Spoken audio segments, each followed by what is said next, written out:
The first snow of 1943 had fallen like ash. It didn't cover the land, it buried it. In the remote village of Novgorod, nestled between thick pine forests and the frozen banks of a narrow river, life had been reduced to whispers. Crows circled above the old church tower, and smoke from broken chimneys painted gray lines against the pale sky. No one laughed anymore. The war had drained sound, color, even hope. But something worse was coming. The villagers had heard the rumble days before they saw anything. At first, it sounded like distant thunder, but thunder doesn't last for hours, and it doesn't make the ground tremble. The old men sitting in the square, their faces carved by frost and fear, knew what that sound meant. Tanks. The Germans were on their way. Inside one of the wooden cottages lived Anna Petrova, a young woman whose husband had gone to the front months earlier. She had a baby, little Misha, who never cried loudly, almost as if he knew crying could get them killed. Her mother,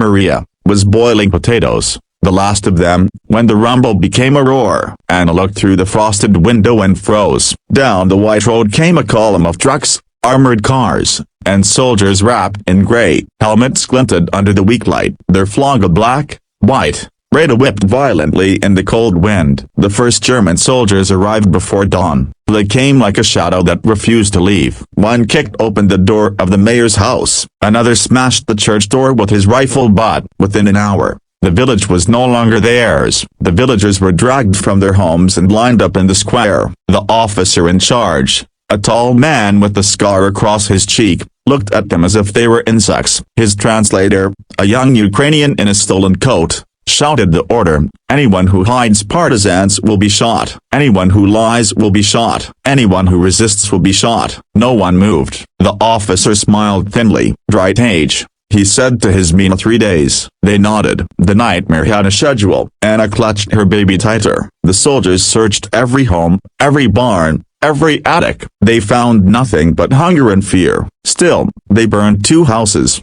to make an example. The snow turned black and red, and the smell of smoke mixed with the smell of burning wood and something worse. That night, the villagers gathered secretly in the cellar of the school. 20 of them, packed together, speaking in whispers. Among them was Sergei Vlasov, the village blacksmith, a giant of a man with iron hands and a broken heart. He had lost his son to the Germans the year before. His eyes burned in the candlelight. "We can't wait for the army," he said. "They won't come. We'll die here like sheep." Maria shivered. "What can we do? They have guns, tanks." Sergei raised his fist. "They bleed like us." But others shook their heads. Resistance meant death, and not just theirs. The Germans always punished everyone. Still, as the night stretched on, a plan took shape. They would wait until the next patrol passed. Then, using one few weapons they had, an old rifle, a couple of grenades left behind by retreating soldiers, so they would strike at the supply truck. It was madness,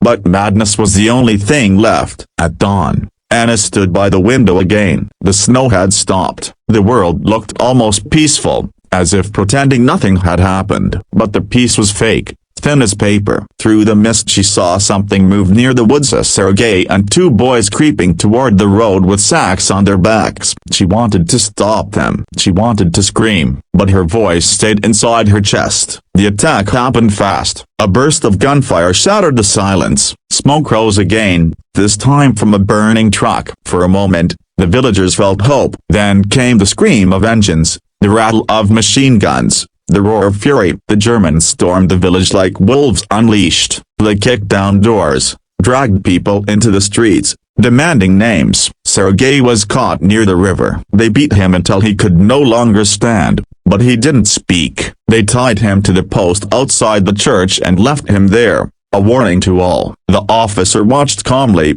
lighting a cigarette. 3 days, he murmured again. Day 1 ended with 20 arrests. Day 2 began with executions. Anna tried to stay hidden in the cellar with her baby and mother, but soldiers searched every building. When they found them, they pulled Anna into the street. Her baby screamed, and one soldier laughed, a sound colder than the snow itself. The officer looked at her, then at the child, Partisan's wife. She shook her head, tears freezing on her cheeks. He shrugged. "Everyone here is partisan." They took her to the school, which now served as a prison. Inside, The walls were covered in chalk drawings made by childrena flowers, suns, a red flag. Now, blood stained them. The air was thick with sweat and smoke. Hours turned into a blur. Outside, the villagers heard trucks arriving, new soldiers shouting. Rumors spread that the Germans were fortifying the place, turning it into a command post. The village wasn't just occupied, it was being erased. At sunset,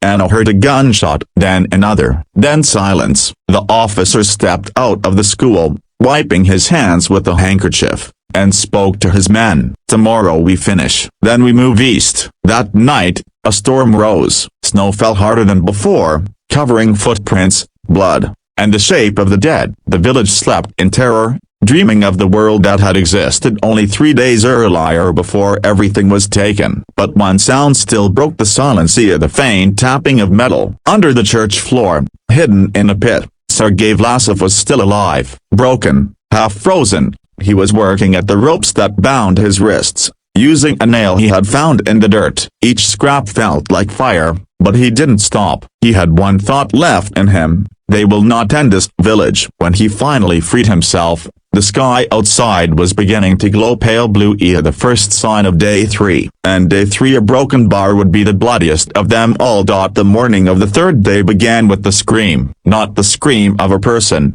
but of the wind itself, howling through the broken windows, whipping through the burnt remains of cottages. It was as if the land itself was crying. Snow fell harder now, blurring everything into a ghostly white, hiding faces and sins alike. The German soldiers moved through it like shadows, gray shapes in a gray world. Inside the old schoolhouse, Anna sat on the cold floor, her arms wrapped around Misha. The child was quiet, his breath shallow, his cheeks pale from the cold. Around them, the air was thick with the smell of gunpowder and fear. Every so often, a soldier would open the door, glance inside, and slam it shut again, as if even they were tired of the sight of the captives.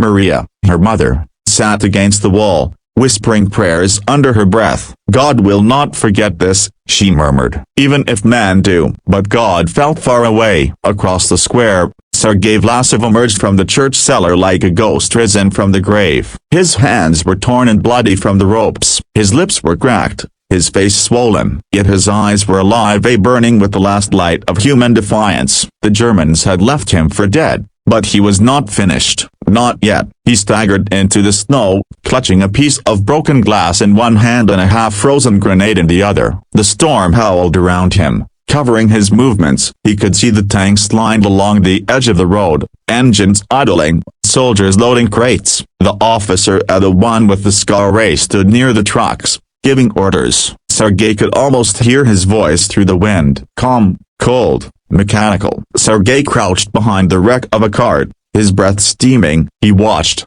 thinking of his son, his wife, the faces of the men they had killed. He thought of the laughter he'd once heard in the square, the sound of children chasing each other, long before the war. That memory hurt more than his wounds. He whispered to himself, "If this is the end, let them remember it." In the schoolhouse, Anna felt the ground tremble again. She thought it was thunder until she heard the first explosion, then another, then a scream of engines and a crackle of fire. The Germans shouted to each other, running through the streets, rifles raised. The war had come to their doorstep again, but this time, it wasn't from the outside. Sergei had pulled the pin. The grenade exploded under the first truck, sending a burst of fire and metal into the sky. Soldiers scattered, shouting in confusion. One fell, another crawled toward the snow, leaving a red trail behind. Sergei stumbled back, deafened, his arm bleeding, but he smiled, a grim, savage smile. The village woke up. Men and women who had been hiding in cellars,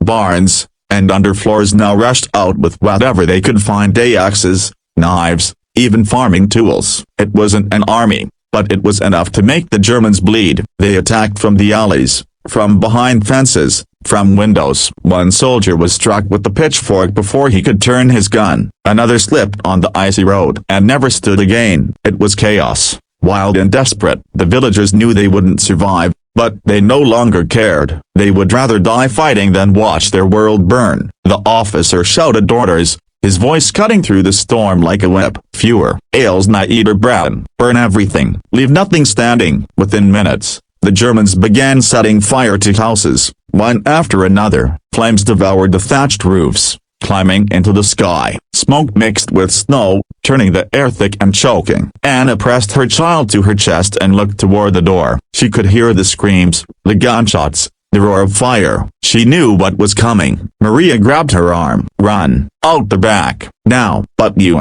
Go. Anna hesitated only a second before obeying. She pushed open the small window at the back of the classroom and slipped out into the blizzard. Clutching Misha close, the snow blinded her, stung her skin, but she kept moving. She could hear the soldiers behind her, shouting, shooting. She didn't look back. In the square, Sergei limped toward the church. The grenade had torn his hand, and every step felt like walking on knives. But he was still moving, dragging himself up the steps. Inside, the sacred place was desecrated. Benches broken, icons shattered, the altar overturned. German soldiers had turned it into a weapons depot. Boxes of ammunition were stacked near the walls. He saw them and he knew what to do. Outside, the officer realized the chaos was spreading. He drew his pistol and pointed at the church. "Stop that man!" he yelled, but it was too late. Sergei had already lit a match. He looked up at the ceiling, where faint sunlight filtered through the smoke, and whispered, "For my son, for Novgorod." Then the world exploded. The blast tore through the village like the roar of 1,000 storms. The church, the tanks, the trucks all consumed in a single fireball. The explosion threw snow and fire high into the sky. The shockwave knocked soldiers off their feet, shattered what was left of the school's windows, and silenced everything for a long, endless moment. When the sound faded, the only thing left was snow falling gently on the ashes. Anna lay half buried near the forest, her ears ringing, her arms wrapped around Misha. She opened her eyes slowly. The village was gone. Smoke curled from the ruins. Flames flickered weakly among the snow drifts. There was no movement, no shouting, no gunfire, only silence. She tried to stand but fell to her knees, trembling. The cold bit into her, but she didn't feel it. She looked down at Misha, still breathing. His eyes fluttered open, blue like the frozen sky. She whispered, "It's over, my love." It's over, but it wasn't really over. Not for her, not for anyone who survived that day. Hours later, as night fell again, Soviet partisans arrived from the forest. They found the village in ruins, the air thick with smoke and grief. They found the dead Germans and villagers alike buried under snow and ashes. And among them, they found Sergei's body near what was left of the church, his hand still clutching the scorched remains of the matchbox. They buried him at the foot of the burned cross, marking the grave with a single word carved into wood. Defender. Anna and her child were taken with the partisans, moving east through the forest. She didn't look back. There was nothing left to look back to, but she carried the memory not just of death and fire, but of the courage that had flared in those final moments. Because even in the darkest hours, when the world seemed to belong only to monsters, the spirit of a small village had refused to bow. It had fought back, and for 3 days, it had shown the Germans and the world what it meant to be human. As they disappeared into the trees, the snow began to fall again, quietly covering the ruins, the bodies, the memories. The land seemed peaceful once more, though beneath that peace lay the truth, that freedom is never given, it is taken, even in blood, even in fire, even by those who know they will not live to see it. And somewhere, in the white silence of that forgotten land, the echo of Sergei's voice still whispered through the window. "We are not sheep, we are not slaves, we are the soul of this village."